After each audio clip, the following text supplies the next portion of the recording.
Cube Radio. Le 1er avril 1981, vers 23h30, pendant que la ville de Longueuil s'apprête à dormir, Roxane Luce, une jeune femme de 35 ans, reçoit 70 coups de bâton, dont plusieurs au visage. Cette tragédie est sur le point de laisser orphelin de mère un garçon de 13 ans, Stéphane, et sa sœur de 11 ans, Tania, une fillette handicapée.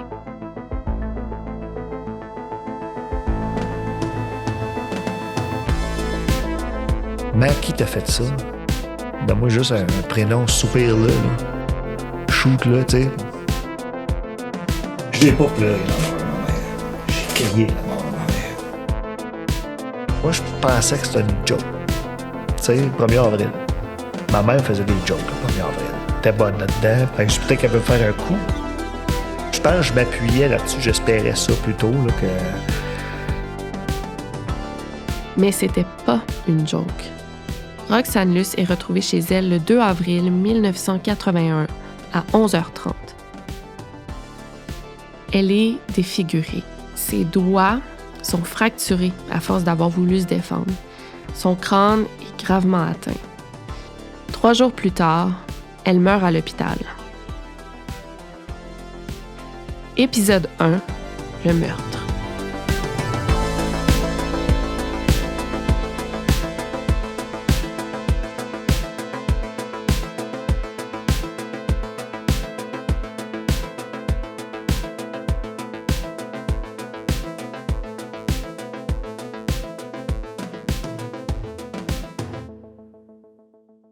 Mon nom est Victoria Charlton et je suis YouTubeuse et autrice. Il y a quelques années, je suis tombée sur un fait divers qui concernait la mort suspecte d'une jeune femme dans un hôtel de Los Angeles. Comme plusieurs qui suivaient la nouvelle en même temps, j'étais complètement bouleversée. Du bouleversement, je suis passée à une sorte d'obsession. Aujourd'hui, je suis fascinée par tout ce qui a trait aux dossiers de disparition ou de meurtres irrésolus. J'en ai même fait mon métier. Le cas de Roxane Luce, ça me ramène au fait que les féminicides y font partie du paysage criminel depuis toujours. Il y a des femmes qui sont tuées depuis bien trop longtemps et ça s'arrête pas. À chaque fois, les dommages collatéraux sont bien réels, comme des enfants qui perdent leur mère, par exemple. C'est le cas de Stéphane Luce. Quand j'ai rencontré Stéphane, son histoire m'a touchée. Il avait 13 ans quand sa mère a été assassinée. La journée avant le décès de ma mère, moi, j'étais à l'école. Moi, j'étais pensionnaire. Lundi matin, avant de partir pour l'école, petite chicane qui est arrivée, puis j'ai bouté. Elle m'a dit « Passe une belle semaine, Steph, je t'aime. » J'ai dit « Ben ouais, c'est ça. » Je suis parti. C'est la dernière fois que j'ai vu ma mère, ça.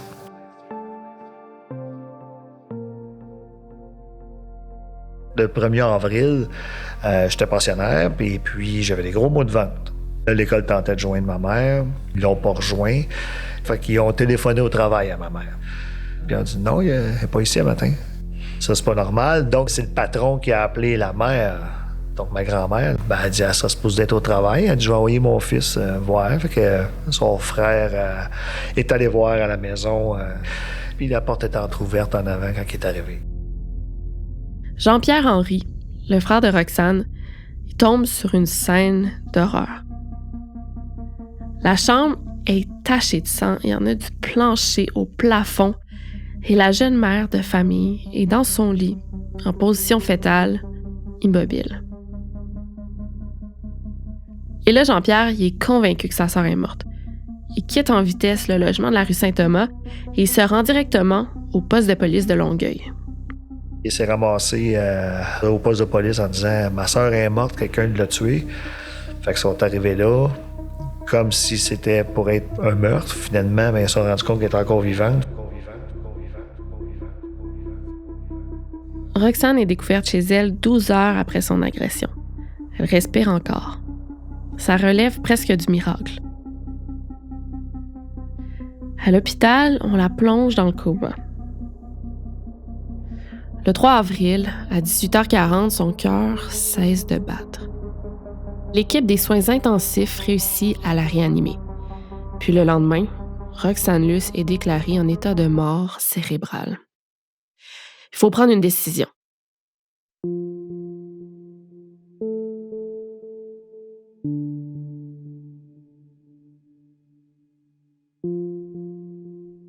On m'a dit, ton oncle va venir te chercher. Là, je trouvais ça très drôle. Mon oncle va venir me chercher, OK. Fait que là, il vient me chercher avec ma tante, puis il commence à me dire, ta mère a été battue.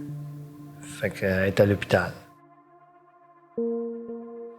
Dans ma tête à moi, c'était comme elle mangeait un coup, là. Elle mangeait un coup de poing. Parce que moi, je me faisais souvent dire par des amis, je vais te battre, puis j'avais juste des coups de poing, finalement. Fait que c'était la même chose, le même raisonnement. Par contre, je regardais ma grand-mère qui pleurait beaucoup. Je regardais mes tantes qui pleuraient beaucoup. Je regardais mes oncles qui me disaient « Inquiète-toi pas, on va s'en sortir. » Puis dans ma tête à moi, c'était évident qu'elle s'en sortirait. Là. Pourquoi tu me dis ça? Là, c'est le samedi matin, il n'y a plus personne qui me disait qu'elle s'en sortirait, puis ça pleurait plus.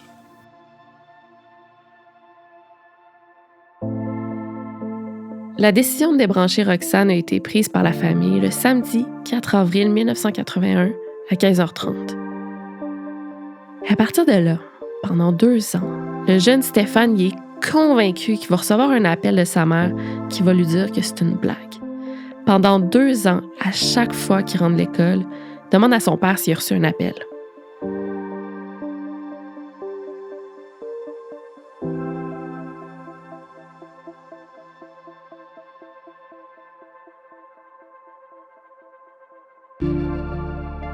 À un moment donné, j'ai pris mon courage à 2 mains. J'ai été au poste de police 2 ans plus tard. J'ai dit, je veux voir les photos. Là. Puis ils m'ont dit, OK, tiens, regarde-toi. Puis je les ai pas regardés. J'ai dit, OK, mais bon. C'est de même que ça s'est réglé dans ma tête. J'avais 15 ans. C'est donc clair que Roxane a été assassinée. Et 40 ans plus tard, le coupable court toujours.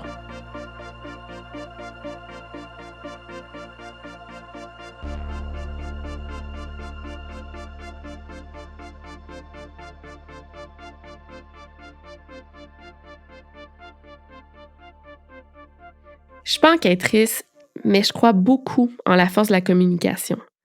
À la fin du mois de septembre 2022, un Américain a été libéré après 23 ans de prison grâce au podcast Serial.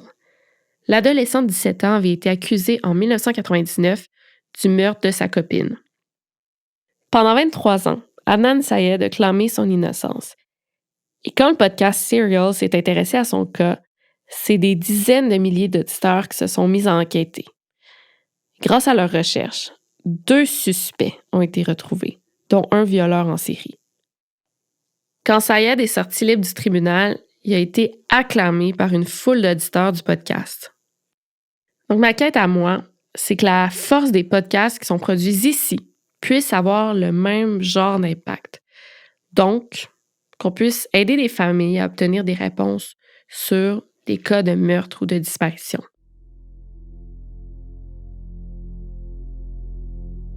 Puis pour revenir au cas de Roxane, je me pose une question.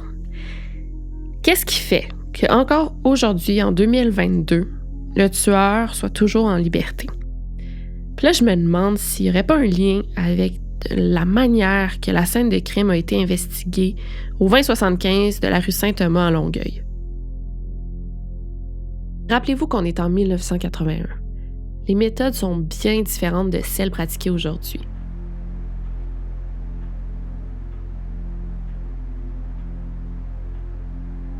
Alerté par Jean-Pierre Henry, il y a 2 policiers qui arrivent sur les lieux. Très vite, ils appellent les ambulanciers, les enquêteurs et les techniciens en scène de crime. Il y a des policiers qui sont ordonnés de vérifier le périmètre extérieur et c'est à ce moment-là qu'ils découvrent pourquoi le frère de Roxane s'est déplacé au poste de police plutôt que d'appeler depuis l'appartement. Dehors, le fil de téléphone est sectionné. Mais c'est pas tout. En agrandissant le périmètre, les policiers trouvent un bâton enroulé dans un sac de plastique noir qui est fixé par du ruban électrique. Sur le bâton, il y a du sang et des cheveux. Mais pendant ce temps-là, moi, ce que je trouve vraiment difficile à comprendre, c'est que l'équipe fouille l'appartement visiblement sans précaution. Selon les dires de Stéphane, il y a des empreintes de toutes sortes qui s'ajoutent tant sur la victime que sur les meubles, sur les murs et sur les cordes de porte. Toujours selon ses dires, il y a des traces qui s'imprègnent sur le plancher. Il y a les cheveux de tout le monde qui tombent par terre. Et il y a certains indices qui auraient pu être très précieux, qui sont souillés.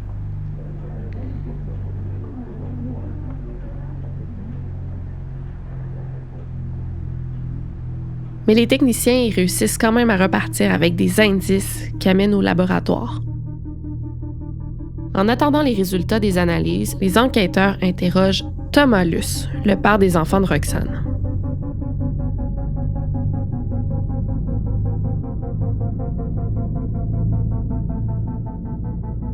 Mon père venait nous chercher l'entente une seule fois par mois.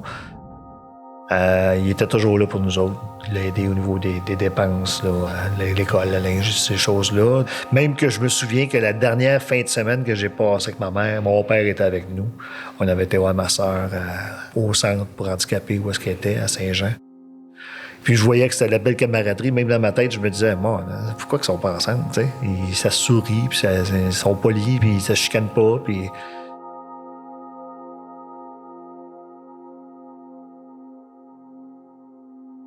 Le mariage entre Roxane et Thomas Luce dure 5 ans.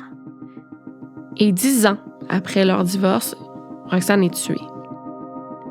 Tout de suite, son ex-mari est considéré comme le principal suspect. 2 semaines après avoir fait sa déclaration, une rencontre qui a duré 4 heures, Thomas est appelé à son travail et on l'invite à revenir au poste.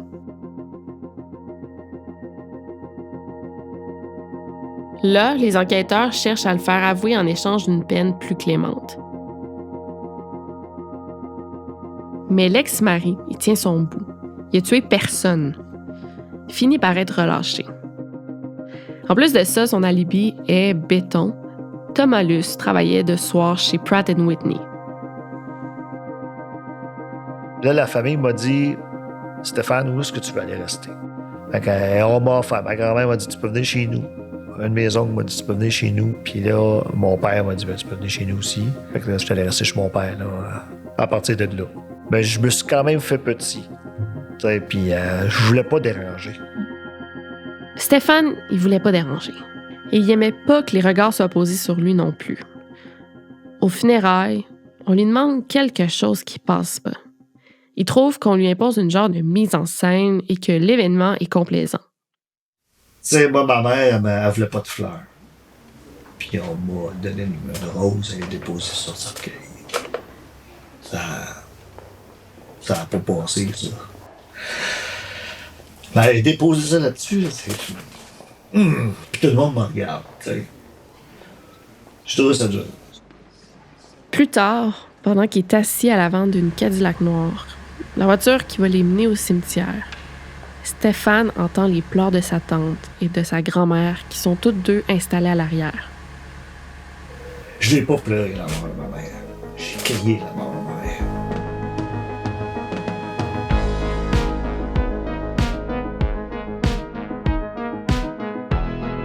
J'imagine que c'est peut-être pour en arriver à pleurer cette perte immense que Stéphane, même 40 ans plus tard, il cherche encore celui qui lui a arraché sa mère.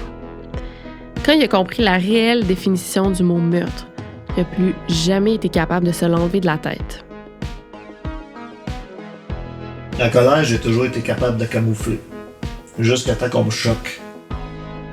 Puis si je me choquais à l'école, les images du meurtre revenaient.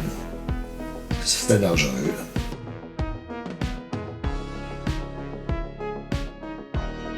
Pourtant, Stéphane n'a jamais vu les photos du corps de sa mère. Est-ce que tu les as déjà vues, les photos? Non, moi je pense à les voir. Ah ouais? J'y pense. Ça fait 40 ans, puis j'y pense. Pourquoi? Pour me redonner notre boost.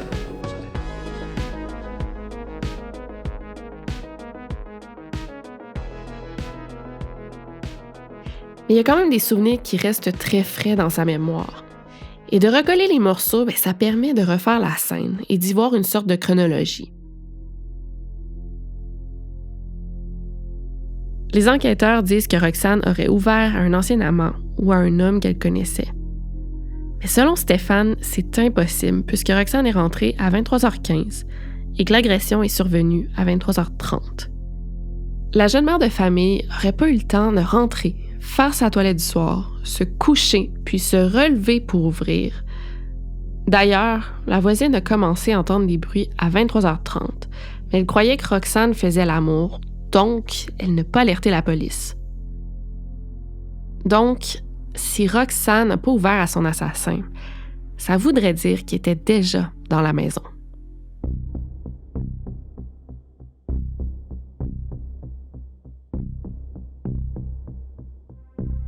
Au 4e jour, quand Roxane est décédée, c'est les enquêteurs Daniel Gagnon et Michel Viau qui ont commencé les interrogatoires.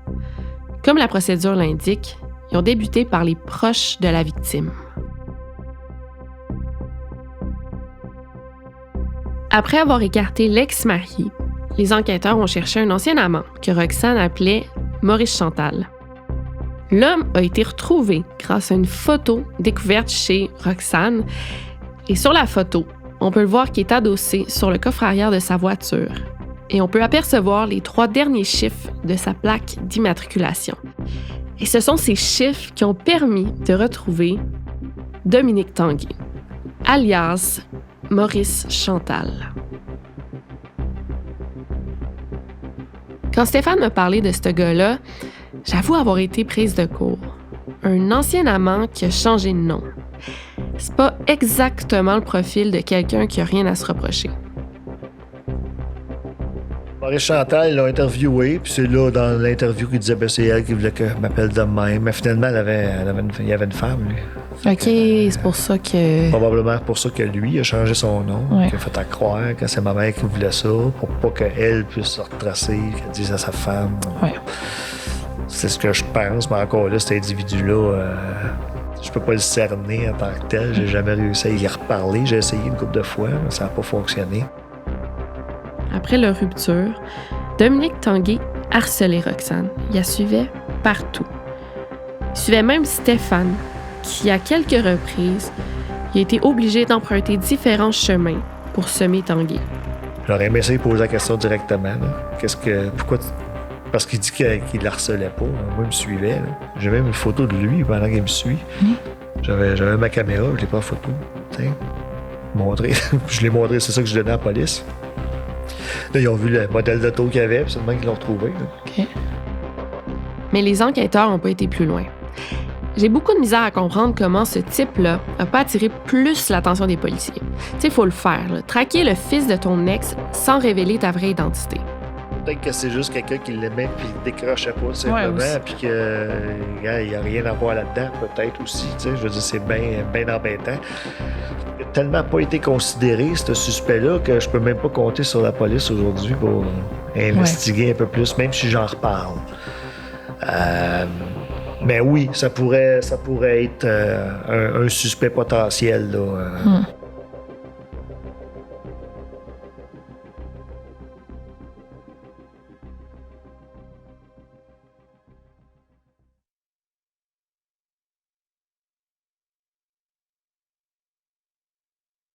J'ai rencontré, je te dirais, de 72 à 81, 3 conjoints.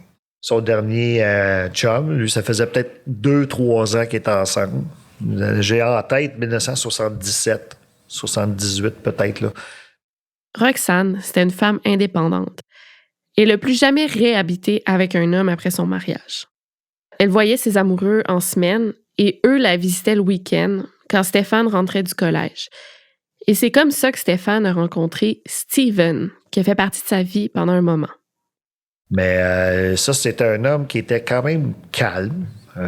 Il parlait juste anglais. Il avait pas l'air à m'aimer. J'étais comme, bon, j'étais fatiguant peut-être. Mais je pense que j'étais juste là. Puis il aurait aimé ça être tout seul. C'est plus ça le problème là, quand j'y repense avec le recul d'aujourd'hui. Comme bien des amoureux, Steven voulait passer un maximum de temps avec la femme qu'il aimait. Peut-être que les enfants le gênaient, mais la petite famille partait quand même souvent la fin de semaine, en camping par exemple. Même la petite Tania, lourdement handicapée, faisait partie des expéditions.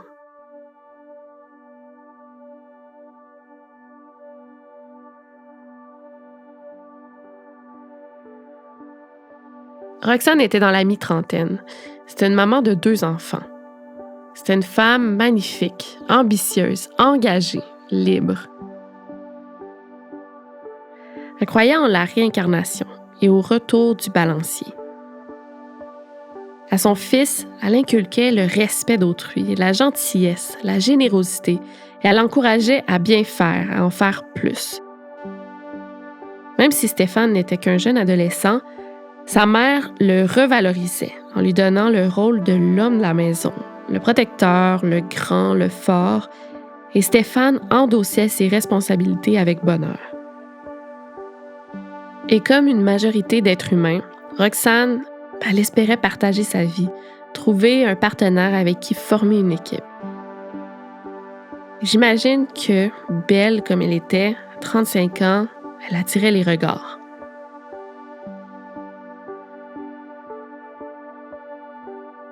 Son chum, Steven, c'est lui qui a montré la photo. Ce gars-là était photographe. Quand je rentrais chez eux, il y avait que du stock de photographie.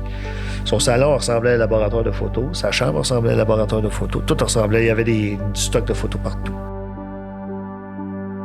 Roxane est devenue passionnée de photographie. C'est une passion qu'elle a d'ailleurs transmise à son fils. Ensemble, ils partaient à pied dans la ville, ils passaient des heures à capturer des images qu'ils développaient le soir dans la chambre noire qui s'était installée.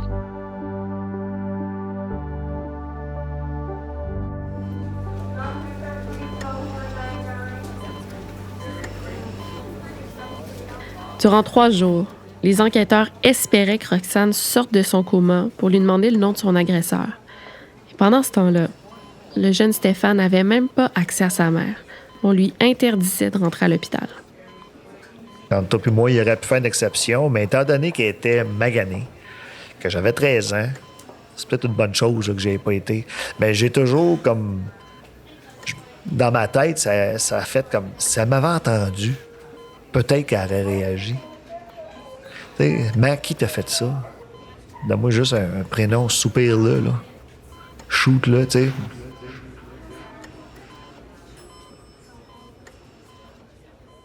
Mais malheureusement, Roxane s'est jamais réveillée.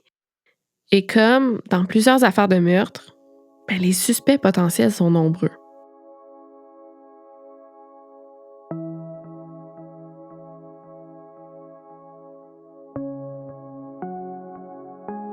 L'autopsie révèle que Roxane n'a subi aucune agression sexuelle et que le meurtrier s'est acharné sur son visage.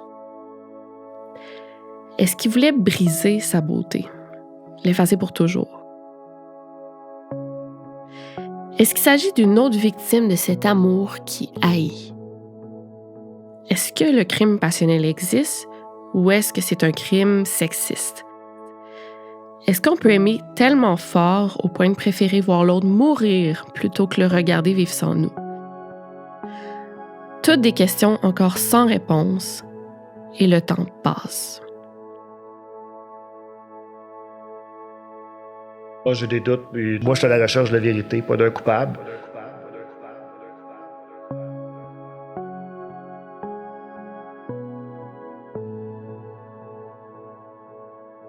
Les enquêteurs ont poursuivi leurs recherches. Et après avoir questionné la famille, ils se sont tournés vers les circuits d'autobus et de taxis qu'empruntait Roxane. Ils sont tombés sur un chauffeur d'autobus qui l'aurait fréquenté seulement quelques jours. Malheureusement, encore une fois, la piste mène nulle part. Là, on est dans une impasse. Son fils Stéphane, son ex-mari Thomas et toute la famille restent sans réponse. Le dossier est classé en décembre 1982. Mais Stéphane n'oublie pas. Il reste avec le meurtre de sa mère dans la tête. Et ça, à tous les jours.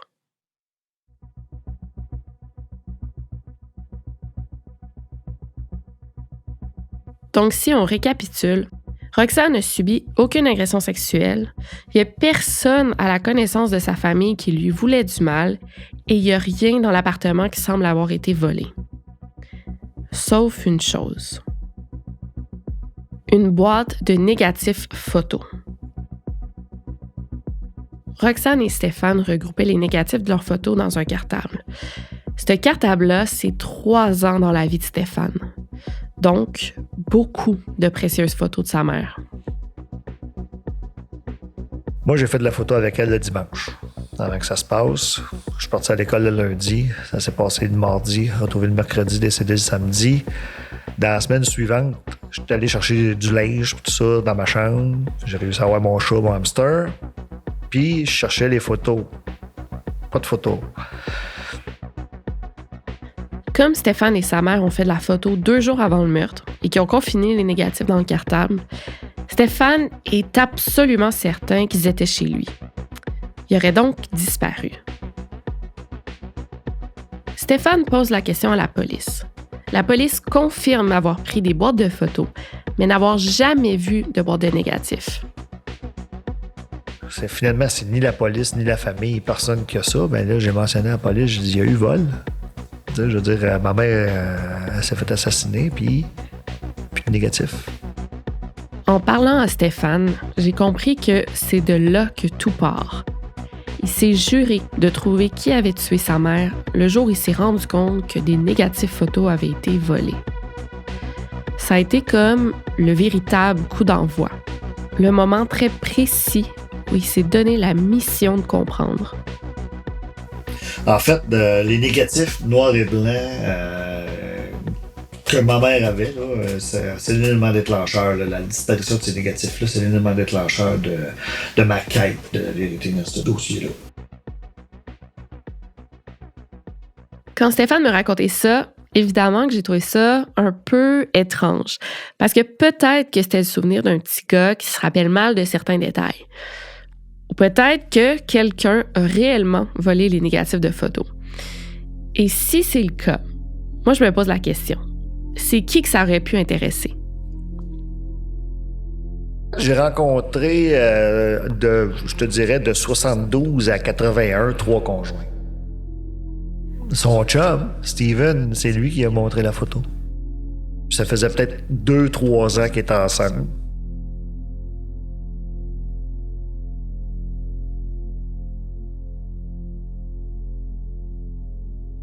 Elle l'aurait laissé, puis il n'aurait pas accepté ça. Ma mère, c'est une belle femme. Puis quand ma mère disait « décidait de quoi », elle décidait de quoi. Il n'y avait pas de revenez-y. Je sais qu'il l'aimait. Là. Il avait l'air de l'aimer quand même beaucoup. Là. J'ai toujours trouvé qu'il était colleux là, sur ma mère. Ma mère était plus indépendante. Fait que si elle a décidé à un moment donné, elle dit non, enough is enough, là. Il stay home, mais là, ça, il aurait peut-être pas pris ça, là. La relation entre Roxane et Steven dure plusieurs mois, voire 2 ou 3 ans. Puis vers la fin, Steven commence à consommer un peu d'alcool. Rien d'énorme, mais assez pour que son caractère change. Il serait devenu psychologiquement violent. Puis ça, Roxane le tolère pas.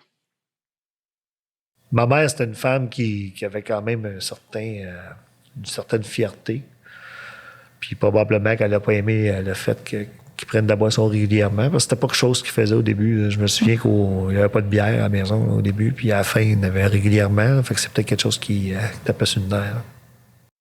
Roxane a donc averti son fils qu'elle allait quitter Steven et elle le prépare parce que sa décision est prise.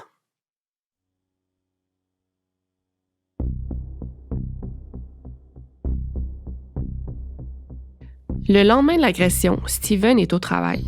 Il prend aucune nouvelle de son ancienne amoureuse et questionne même pas les enquêteurs quand il apprend sa mort aux nouvelles.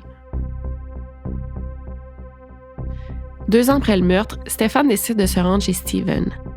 Par curiosité, mais c'est surtout parce qu'il sait que les policiers le soupçonnent. Faut dire que la première fois que j'étais le voir, c'était en 83. J'avais 14 ans. Puis j'ai été avec un de mes amis, puis j'ai dit, je vais aller voir le gars qui aurait tué ma mère. Voilà comment est-ce qu'il est, tu sais, ce qu'il fait. Puis quand je suis arrivé là, je parlais pas plus anglais, fait que la conversation était comme à 0. Mais il y avait plus de stock de photos dans son appartement. C'était juste du stock d'armée. Des sacs de couchage, des walkie-talkies, toutes sortes d'affaires d'armée. J'ai dit, mon Dieu, OK, c'est plus le même gars partout. Puis il avait les cheveux courts, puis de barbe, puis tu sais, il y avait une brosse. C'était pas méconnaissable. Mais ces réponses sèment un doute dans la tête de Stéphane, qui a pris connaissance du dossier d'enquête des années plus tard. Steven mentionne que ses passe-temps sont la soudure et le body de char. Mais selon Stéphane, Steven, il n'y a pas de voiture puis il n'y a pas de garage.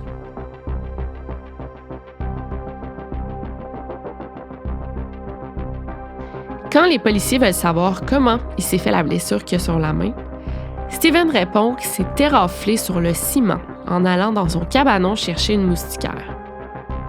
Mais toujours selon Stéphane, Steven, il n'y a pas de cabanon. Et à la question « Que faisiez-vous ce soir-là ?», Steven y répond qu'il se faisait cuire des patates seul chez lui.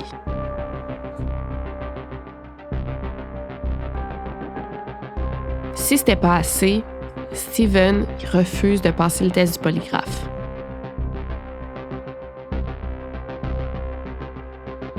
Ces informations-là, Stéphane les obtient en 1997. Et à ce moment-là, il vient tout juste de retourner voir Steven, qui est toujours l'un des suspects dans la mire des policiers. Ce qui m'a marqué, c'est qu'il m'a dit « Ça fait 16 ans que j'attends que tu viennes me voir. » Moi, j'ai répondu « Ça fait 16 ans qu'on me dit que tu as tué ma mère. » Fait que j'avais pas le goût de le voir. Ben oui. Donc, si on résume le tout, Steven, c'est le dernier amoureux de Roxane. Puis avant sa mort, il venait tout juste de se séparer.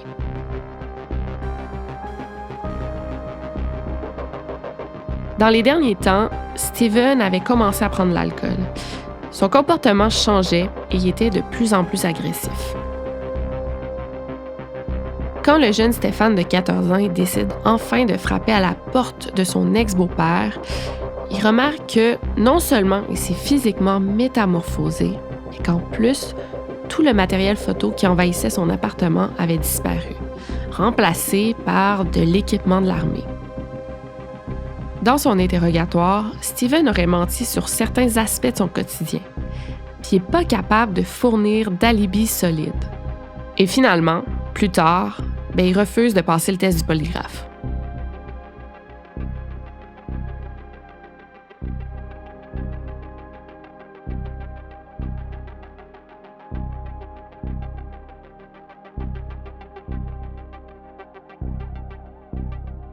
Par contre, sans preuve claire, on reste encore dans la présomption d'innocence. Visiblement, ce que les policiers ont ramené comme indice le 2 avril 1981, ça n'a pas été assez suffisant comme preuve pour inculper qui que ce soit. Ou bien, est-ce qu'il s'est passé quelque chose avec ces indices-là pour qu'ils puissent jamais être utilisés? En fait, ce que je vais me rendre compte, c'est qu'il y a beaucoup d'éléments étranges dans ce dossier-là. Ma mère, elle croyait beaucoup à la loi du retour, là, puis je me disais, ouais, c'est quand même étrange. Stéphane détient la date de naissance de Steven. Aujourd'hui, il aurait 71 ans. Est-ce qu'il est toujours vivant? Et si oui, qu'est-ce qu'il est devenu? Qu'est-ce qu'il a fait dans les 40 dernières années?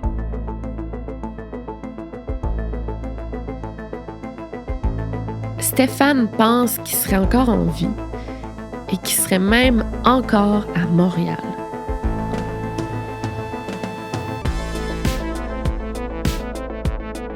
À la recherche et au scénario, Véronique Marcotte. Dominique Plante à la musique, design sonore et montage. Pascal Hugo Caron-Quentin à la réalisation. Le tout est une production du Studio SF et de la société de production Cube Radio. Je suis votre animatrice Victoria Charlton et rendez-vous au prochain épisode pour la suite de cette histoire.